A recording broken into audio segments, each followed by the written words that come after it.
As promised, we now have our buddy Brian Baldinger joining us from Vegas as we sit a few days ahead of this Super Bowl. Baldy, you're looking good. I'm sure you're feeling off the charts. Yeah, Um, yeah, let, fantastic, Jason. you know, you got my vote. So look, we're going to break this Jason, thing. you've been through all these before. You've been to I these Super have. Bowls, you know. I have. Okay. I now stay home with my dogs, Baldy, and I drink good choice. I drink Liquid Death iced tea. Yeah. I don't have an endorsement, but I'd like one. So let's break it down from both teams' perspectives here, Baldy, and we'll start from the Kansas City Chiefs, and we'll kind of go through a little bit what some of the keys are for them offensively and defensively if they are going to prosper in this football game. And let's start with the defense and Spags with 2 weeks to prepare and plenty of meatballs in his belly while he's doing it. We know that San Francisco is a unique offense. They have maybe some unparalleled talent, and they have shapeshifters, right? They have guys who play 2 or 3 different positions, and just because they're lined up somewhere doesn't mean that's necessarily the role that they're playing in that offense on that particular play. What intrigues you about this matchup? What's keeping Spags up at night? Well, I talked to Spags this week, and I got some good insight. I talked to Antonio Pierce this week, who of course was the captain and the middle linebacker for the Giants back when they took down the Patriots on the road to perfection. So I got a little insight, but I do think from the big picture here, Jason, what you just laid out is the story of the game. Kyle Shanahan, his offense, how he moves his chess pieces around, how a young quarterback on a big stage performs and executes that offense against Spags, who, I mean, you saw the funeral that he gave the Baltimore Ravens right there at the bank 11 days ago. Sometimes, and so I think that Kyle is going to learn a lot about what Spags is doing within the first 15 plays. I mean, the scripted chart that a lot of teams have that kind of they review and go over and try to stay as close as they can early in the game just to get a feel for where Spags line. Is he more man? Is he zone? How disguised is it? Is it perceived pressure? Like all these, I'm using these phrases, but it's kind of what Spags does. Is he going to go big linebacker? Is Willie Gay? Like who's on the field? Who's in the nickel? Who's going out with McCaffrey if they get him out there in space?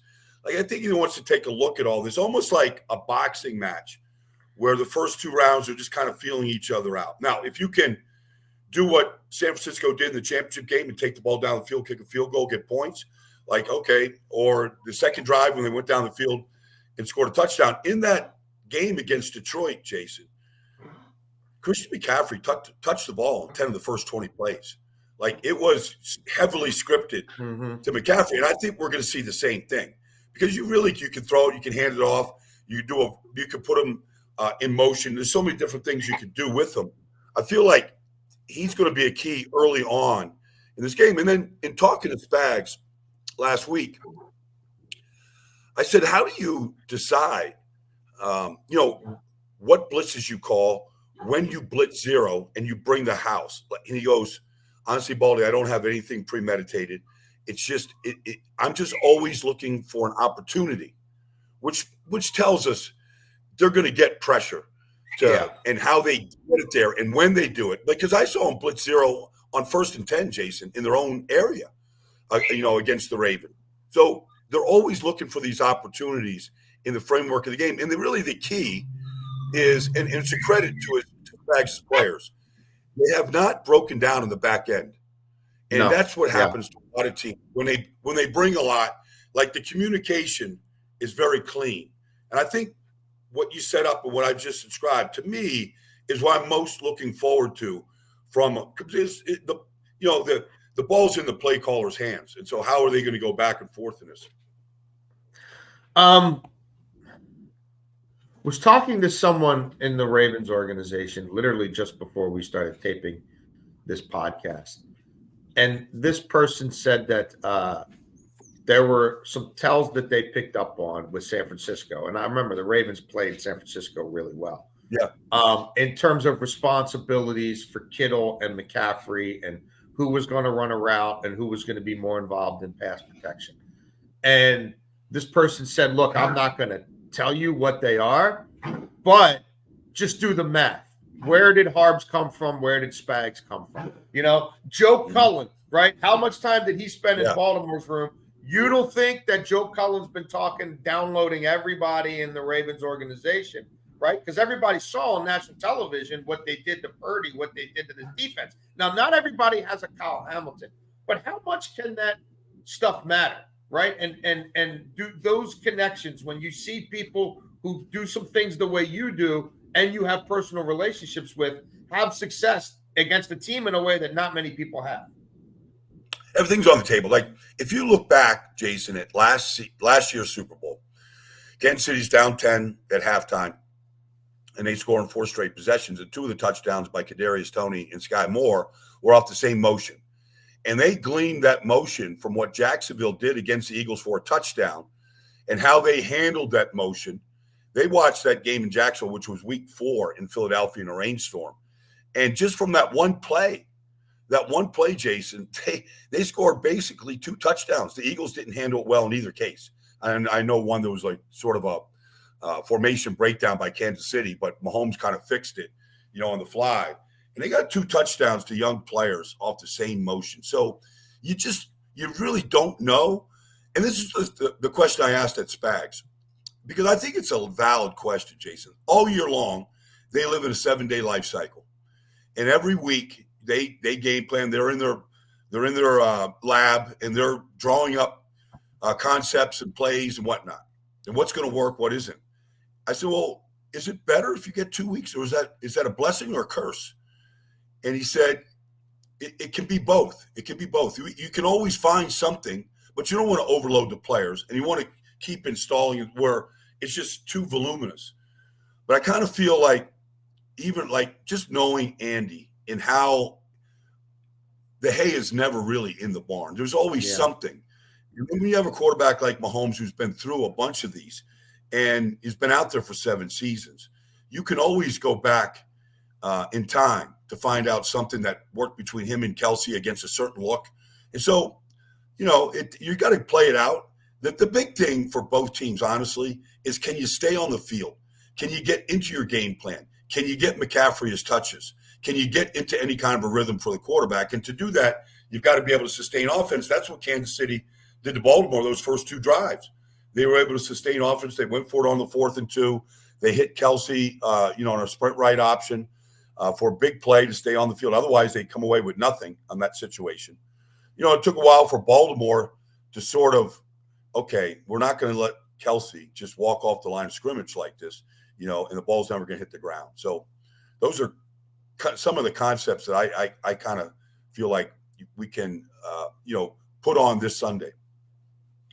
One more on the Kansas City defensive side of the ball before we switch to offense. For whatever reason, the Ravens never got heavy on Kansas City and never forced Spags out of his base defense. We know that San Francisco runs from under center about as much as any team in this league. The fullback is on the field about as much as any team in this league. They average 4.6 a carry running under center. Kansas City has struggled with that. They've seen a fair amount of it because they don't stop it very well. 27th in yards per carry allowed, 22nd in defensive EPA against runs from under center. Fair to say that Spags will have to, that Kyle is going to force Spags to adjust? Yeah, I think so. I mean, they went big linebacker against Baltimore on the first play of the game, the first play of the 3rd quarter. And they stuffed the run on both cases.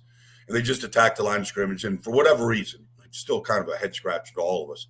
Crazy. But it discouraged Baltimore from staying with it, and so staying with the run and not dialing up any Lamar runs. Now, I think Kyle Shanahan understands that and knows that if McCaffrey gets stuffed for a yard, they're not going to be discouraged. I mean, they're not going to get away from that at all. I mean, they're a 2-back offense, Jason.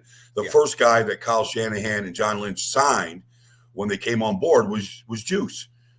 They'd been in Baltimore, for 4 years, and they made him the highest paid fullback in the game. And they knew exactly what kind of offense they wanted. They wanted a guy as versatile as Kyle has been. And Lord knows the guy is as versatile a player. I mean, Ricard is a similar type role, but he can't run routes the way Juice can. But there's been similar type roles, similar. Offensively, with Kansas City, it's almost the antithesis of San Francisco, right? San Francisco has all these shape-shifting pieces, like a fullback who could be an H-back, who could be a fullback, who could be your halfback, who could be your slot receiver. Kansas City, right? The ball goes to Rice, the ball goes to Kelce, the ball goes to Pacheco. Is Andy Reid live and die with that? Does Andy Reid try to out Shanny and really show stick-with-itness in the run game and multiplicity in the run game? Is this a day where MVS or there's not a whole lot of other Justin Watson, Edwards-Helaire or Watson, right? Like one of those guys Watson, all of a sudden is a big part of the game plan. It's not really a whole. I mean, they don't have the pieces that San Francisco has. But they put the ball in Mahomes' hands and let him create. When things aren't there, and they get as many big plays after the original X's and O's that were called as any team in this whole league. Maybe Lamar at times, but it's not street ball. But certainly the connection he has with Kelce looks like it sometimes, and it didn't necessarily look like that against Baltimore. I mean, those were all designed plays. They threw the ball behind the line of scrimmage, so that Baltimore, and they. So what I would do is if Kansas City comes out and they play a similar type game plan that they did against Baltimore, the blockers for Kelce on a lot of those plays that we saw behind the line, you got to defeat those blocks. Like, that's L'Jarius Sneed, that's Trent McDuffie, that's Watson, that's Justin Reed. I mean, those guys got to defeat those blocks and not let Kelce take, a 1-yard route and turn it into 7. And so I would say that Steve Wilks has worked a great deal on some of those college-type plays that Kansas City still runs. Now, and then the other part is if you just jam Kelce at the line of scrimmage, like how much of that offense gets really – because I was talking to Rod Woodson about it just yesterday, Jason, how much of their offense gets disrupted right away, where the first look is Kelce and, oh, by the way, here's L'Jarius Sneed or Reed or whatever, just jamming him at the line. Now, he's exceptionally good at sliding off any kind of a jam, seeing it, his length and how smooth he is. Like, you don't get that guy very often, but you got to at least give it a shot and run at him the way the Ravens never did. Any doubt in your mind that Andy Reid sees a winning game script that includes anything less than 20 carries for Pacheco? I mean, it's right. I mean, that's kind of like when they're at their best, right? That's what's going on. Well, I know for a couple of times on this very podcast, Jason, I've said that if the Chiefs wanted to become a power running football team, they have what it takes to do it. They can get Pacheco into the alleys and up, in the middle, free, and then it's up to your secondary. Can you tackle him in space? And generally, he's either making people miss or he's running through tackles, and he's exceptional. I believe even with Nick Allegretti at left guard, the Ravens did a good job in the second half of shutting him down, but they can feature him for sure. And we all know, we saw what San Francisco has done against the run, against Green Bay, against Detroit. It has not been pretty. People ask me all week long here, Jason, like, well, what is Wilks going to do? I'm like, well, it would help if you actually stacked and shed the offensive lineman, if you took on double teams properly, if you play with the low pad level, if you refuse to be blocked. I mean, all those things are fundamental to the game of football, and they have not been good. And what happens is if it's Armstead and Hargrave or Kinlaw, whoever inside for San Francisco right now, it looked to me, without talking to Fred Warner, it looked to me like he started guessing where the ball was going, because like it wasn't – I mean, if Fred Warner's protected, he's going to make every tackle. But it looked to me like he was guessing a little bit, and that's how Montgomery and even Gibbs got a couple of splits on him.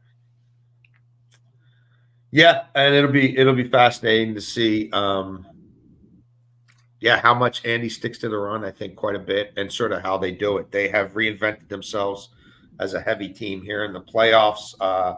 Two tight ends, and even 20% of the time, three tight ends on the field, which is Noah Gray's been remarkable. really good, Jason.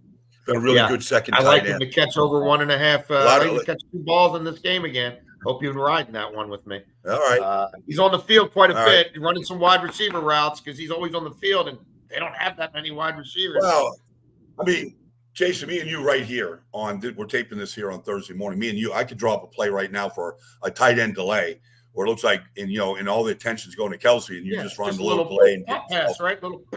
Pop pass. I mean, you want to go to sleep and worry about Kelce. Andy's smart enough to foul that one up. Yeah. I'm with you there, Baldy. All right, let's take a quick break. We will come back and talk about San Francisco's keys matching up against the Chiefs.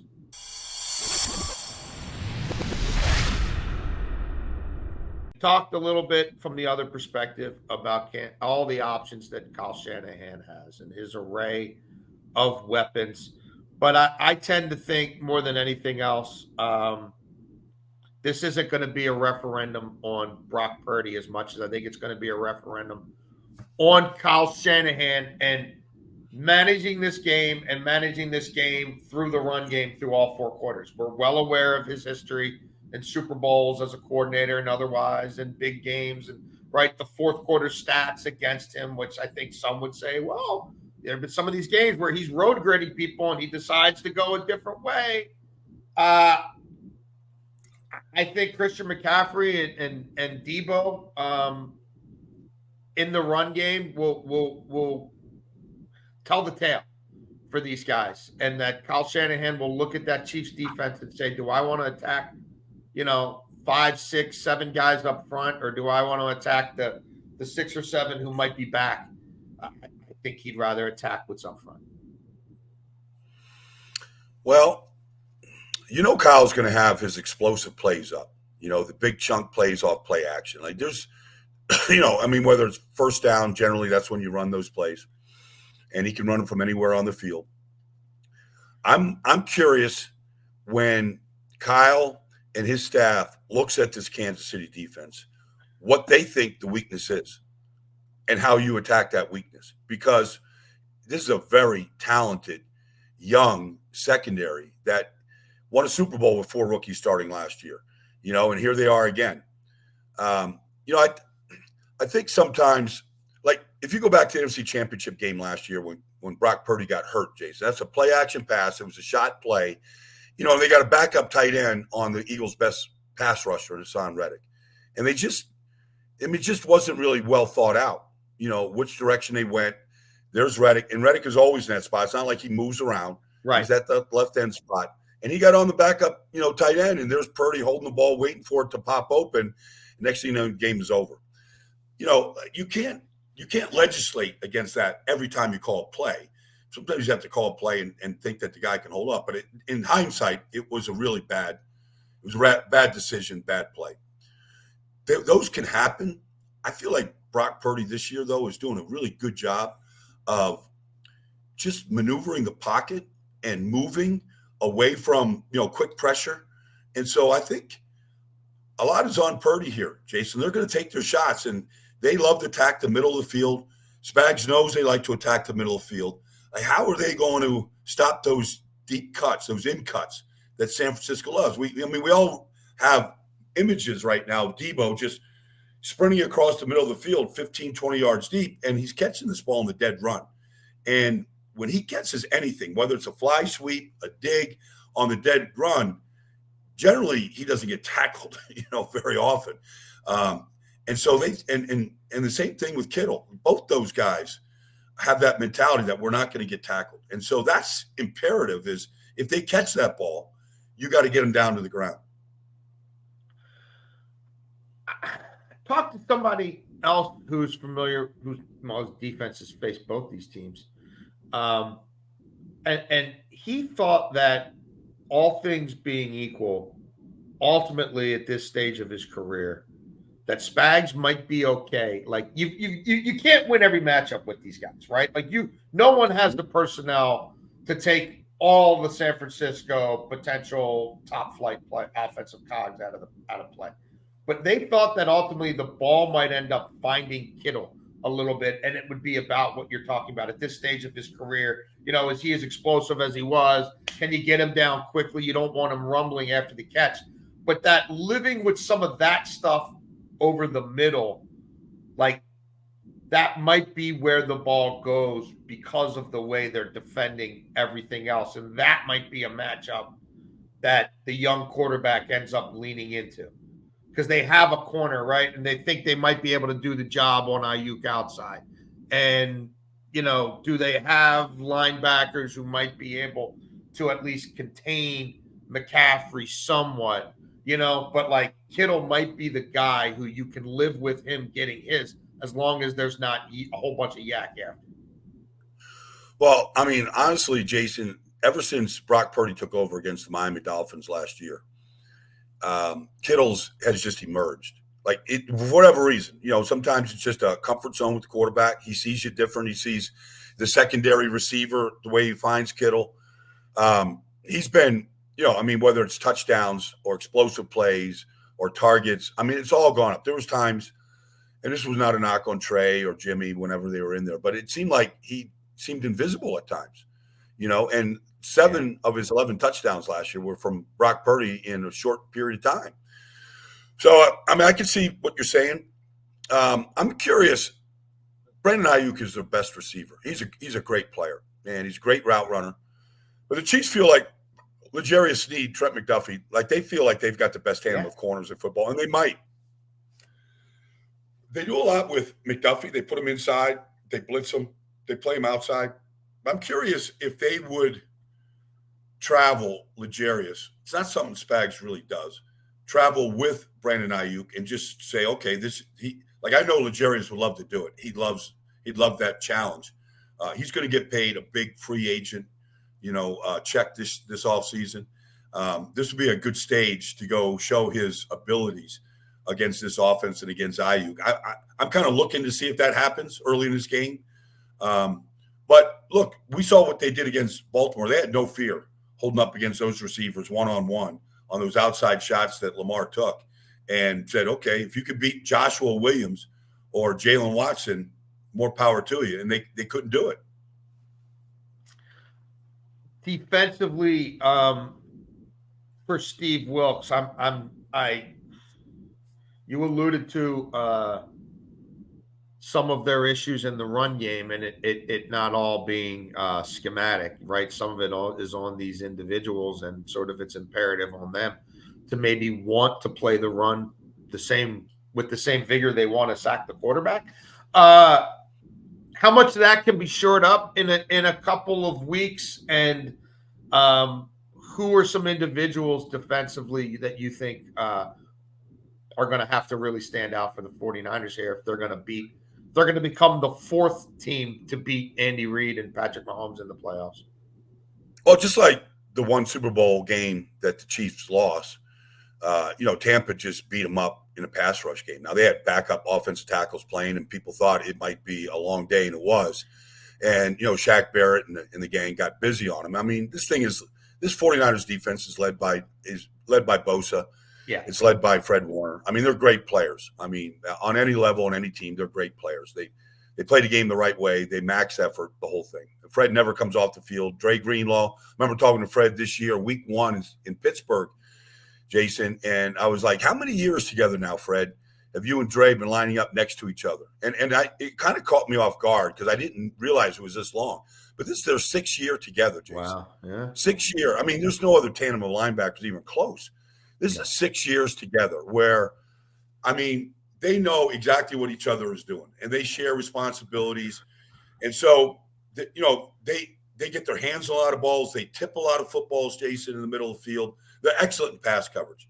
But to me, the guy, like I know Bosa is it's tough on Juwan Taylor all game long. Like Juwan's had some success again. They played 3 years ago, regular season game, and Nick got him a couple of times. But the guy that seems – if we go back to free agency last year, I mean, the free agency wasn't 5 minutes old, and Javon Hargrave was already sold. Like, he was already on the market, off the market, big check.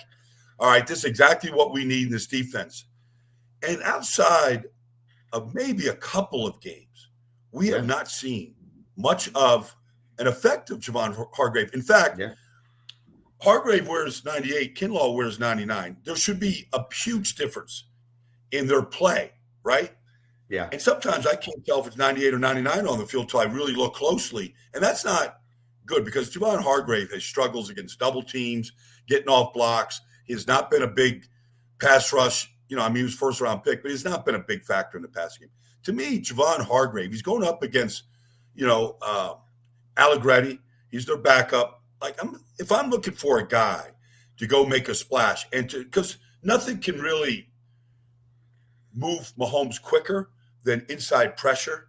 Yeah. So I think between Hargrave against Allegretti and Bosa on some of these inside stunts that they like to get pressure up the middle, I mean, if you want to try to affect Mahomes, that'd be a pretty good way to do it, much like, Tampa did 4 years ago. On the back end, how do they defend Kelce other than bracket him, right? Like, do they have a safety that you like the matchup on? Kyle Hamilton versus Kelce should have been the greatest matchup any defender could have against Kelce.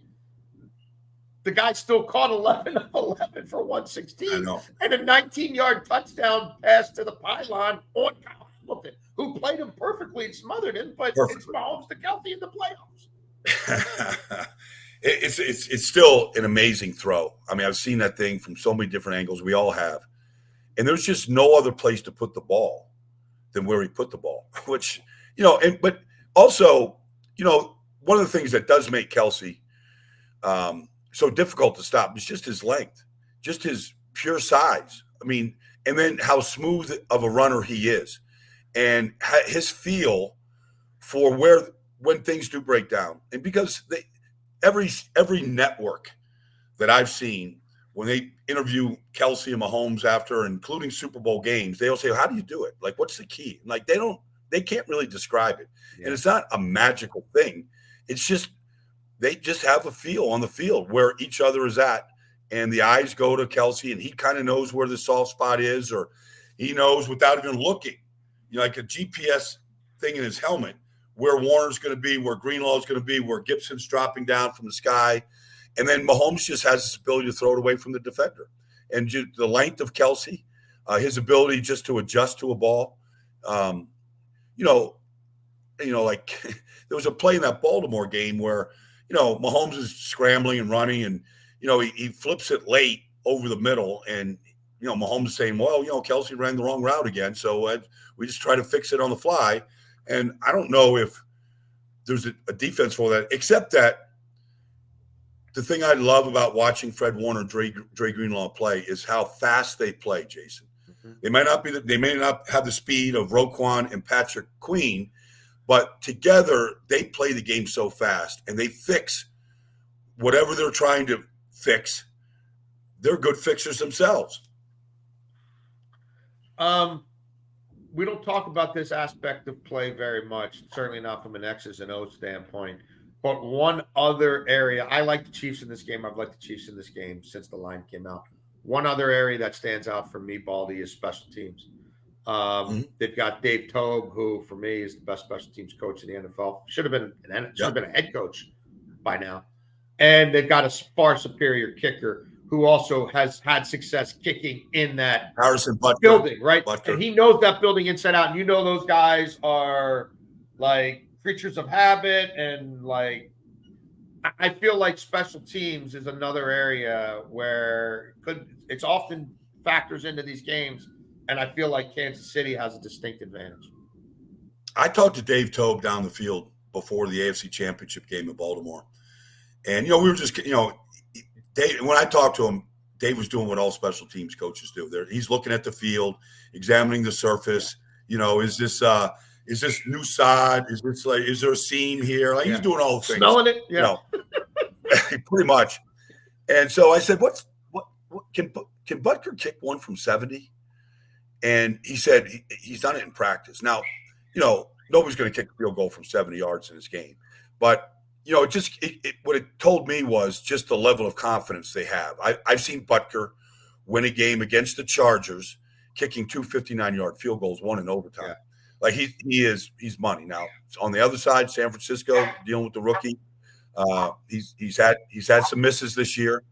I don't know, if you're going to trust him in a big spot to go nail one.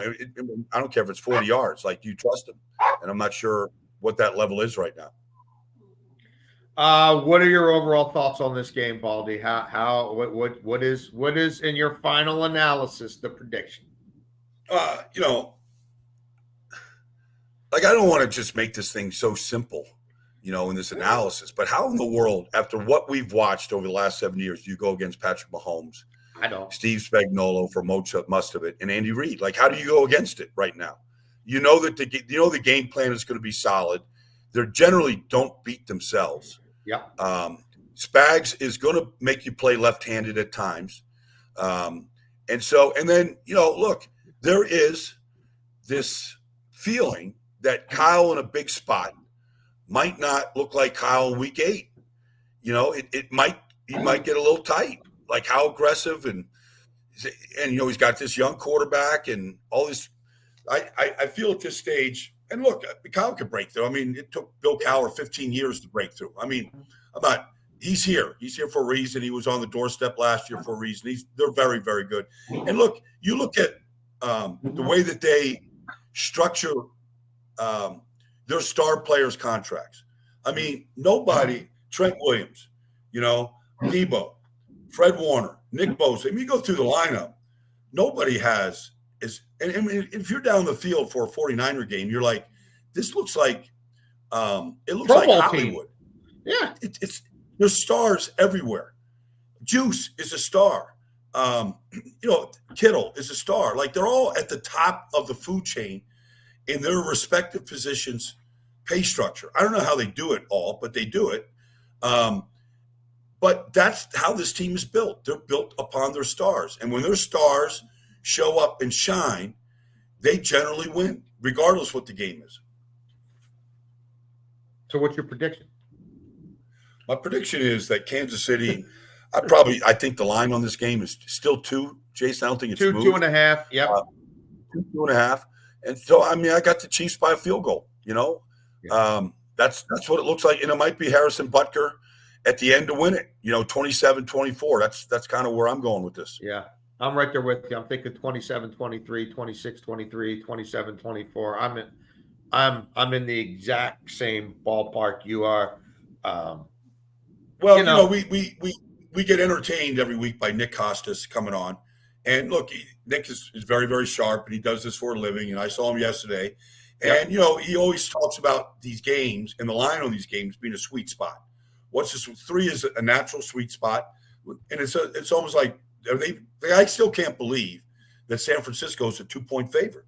Like, it's still hard for me to kind of gauge how this thing it lined up like this and hasn't changed. So, anyways, that's where I see this thing right now. I might be eating my words on Sunday night. Yeah. And look, if it happens, nothing in this game outside of a blowout is going to surprise me. I just don't see that happening. I think these two teams are too well matched up and too well coached. I'm absolutely with you.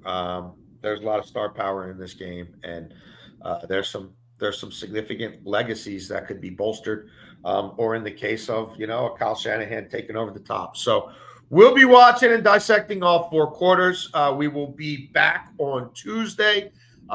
Me, Baldy, and Carl Dukes put them up to chop it all up, and we will continue to talk ball with you guys every week here on the In the Huddle podcast, probably once a week as we move out of our regular season and playoff format. But the combine's around the corner, free agency's around the corner, the draft is around the corner, and we're always here talking ball at In the Huddle.